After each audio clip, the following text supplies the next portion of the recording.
Good morning, ladies and gentlemen. So today we are going to discuss about the democratic rule.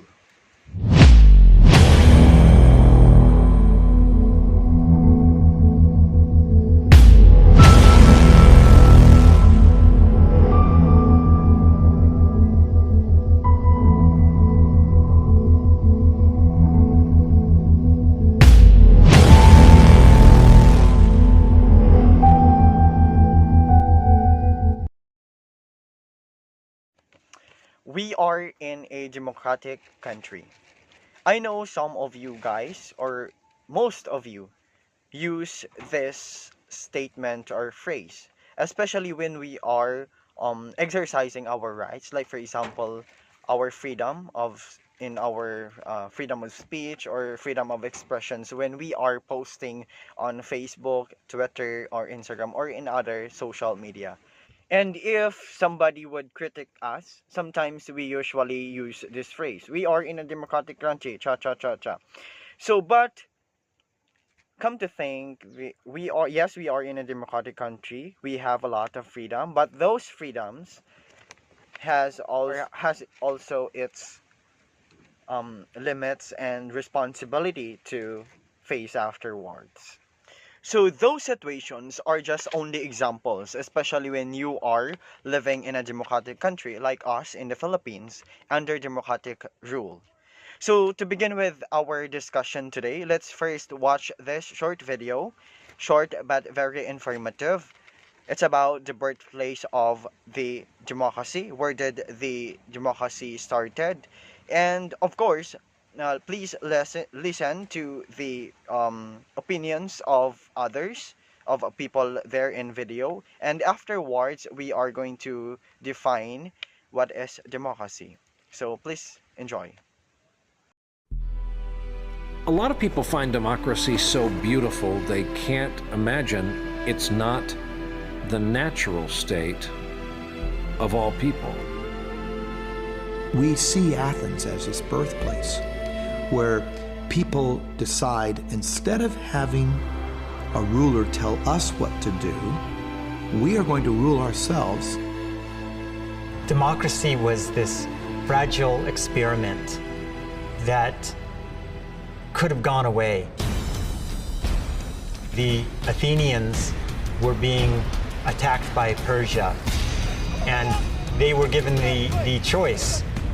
It was either enjoy life the way they wished it to be or die trying.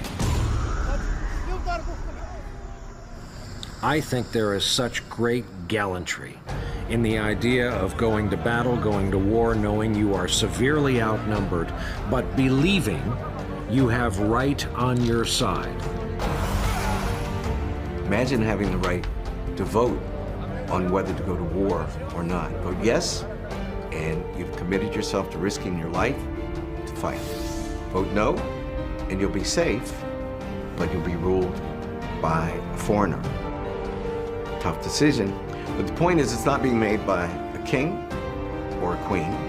It's being made by ordinary people.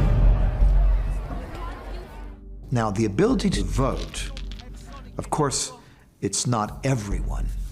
It's primarily male landholders who can vote. Nonetheless, it's a dramatic shift. And so the Greeks voted and did something that had never really been done in society before, with the kings and the pharaohs making all these decisions from the top down. This was a bottom-up thing. When you decide to go to war, you are not fighting for some king.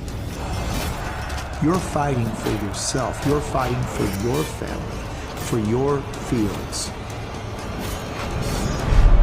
The Athenians were standing their ground. They had everything at stake. They wanted their way of life. On the other hand, the Persian soldiers were being driven forward. They were conscripts. They didn't believe in what they were doing in every fiber of their being. What would have happened to democracy if Athens had been overwhelmed and annihilated? That experiment, that brief, transient experiment, in empowering people to vote for themselves might have completely been lost to history.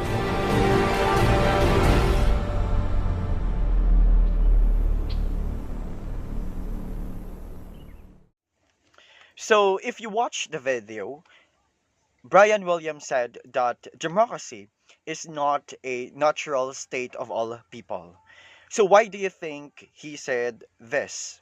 So, to understand more about democracy, let's start the discussion. So, now, what is the so called democracy? The word came from Greek demokratia, meaning rule by the people. Democracy means a political system in which government is based on a fair and open mandate from all qualified citizens of the state. A country who has democracy must have representative government, free elections, freedom of speech, the protection of individual rights, and a government by the people. But the precise meaning of the phenomenon remains open to debate, and many democracies continue to witness elitism, limits on representation, barriers to equality, and impingement of the rights of individuals and groups. Before we go on, let's first understand what is the features of modern democracy. So first, representative systems of government is based on regular, fair, and competitive elections. Second, well-defined, stable, and predictable political institutions and processes based on distribution of powers and a system of political checks and balances. Next, a wide variety of institutionalized forms of political participation and representation, including multiple political parties with a variety of platforms. Fourth, limits on the powers of the government and protection of individual rights and freedoms under the law sustained by the independent judiciary. Fifth, an active, effective, and protected opposition. And lastly, a diverse and independent media establishment subject to few political controls and free to share a wide variety of opinions. So guys, what is now projected on the screen is a graphic representation of how democracy expanded. So the red lines represent the democracy and the black represent autocracy. So here we can conclude that as the number of years increases, the number of countries who uses democracy is increasing.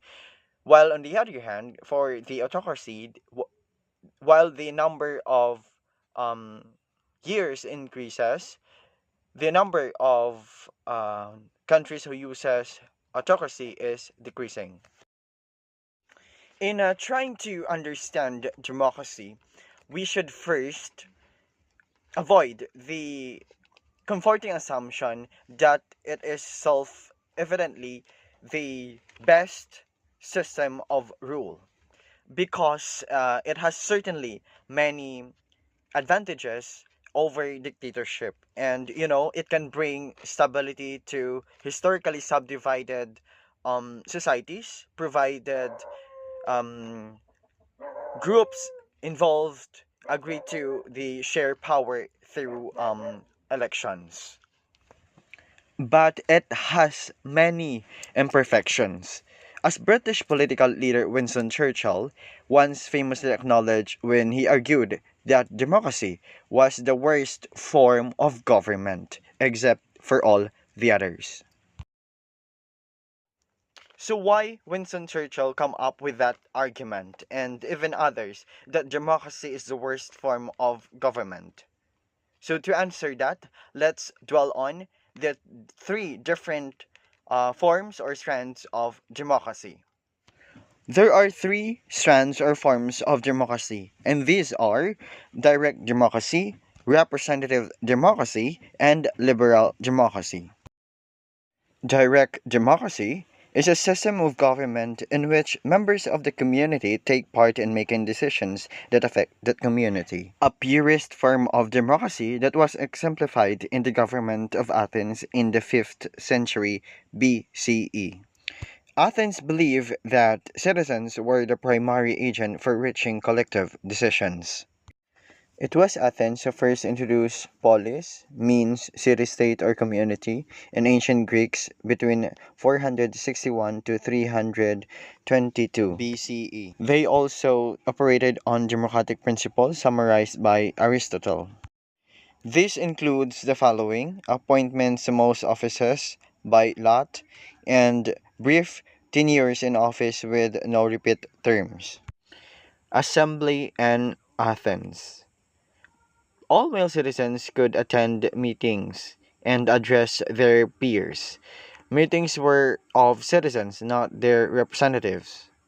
The assembly met around 40 times a year to settle issues to put before it, including recurring issues of war and peace.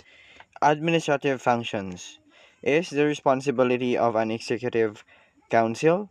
Council is consists of 500 citizens aged over 30, and they were chosen by lot for 1 year period. It means that if you don't own lot, don't ever aspire to be part of the council.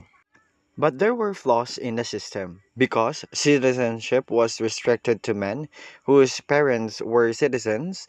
Most adults, including women, slaves, and foreign residents, were excluded. Turnout was a problem, with most citizens being absent from most assembly meetings even after the introduction of an attendance payment.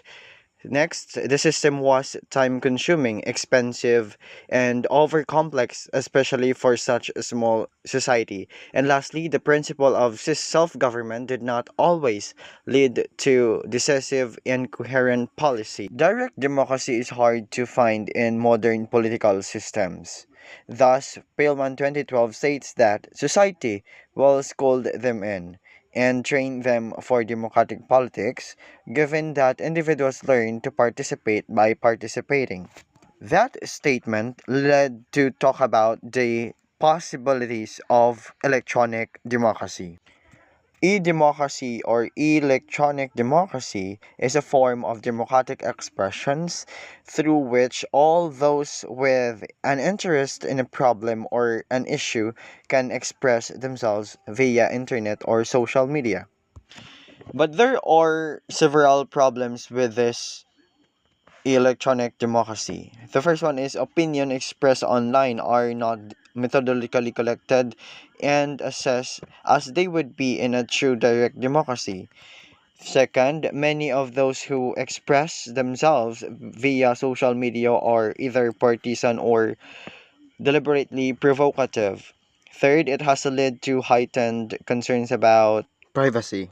Fourth, a democracy relies upon having access to internet, which is a problem in poor countries and even sometimes in poorer regions. And fifth, as with the other media, the internet can be manipulated by authoritarian regimes.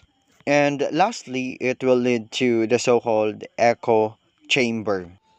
Echo chamber is the phenomenon by which ideas circulate inside a closed system, and users seek out only those sources of information that confirm or amplify their values, and can create misinformation and distort others' perspective.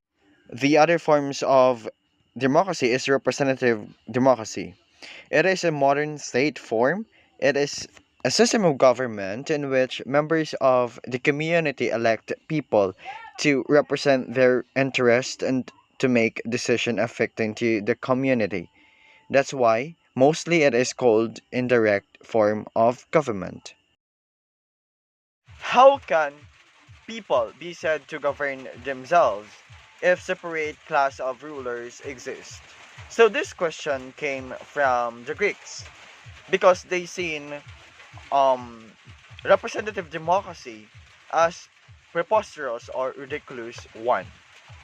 This is because the power is now in the hand of the representatives who is voted by the people. If we are going to differentiate direct democracy to representative democracy, direct democracy is that people directly vote whatever laws, decision to be made in a certain place or community.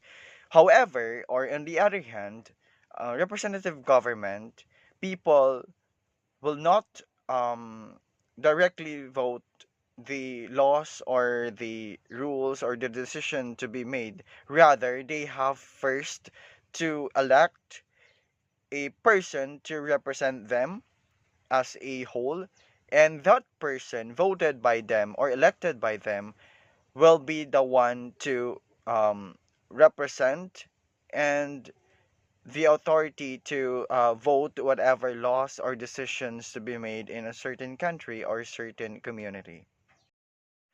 This ends my part. Lisa Tigbawan will continue the last forms of democracy, which is liberal democracy. So I hope you guys learned something. Thank you and good day.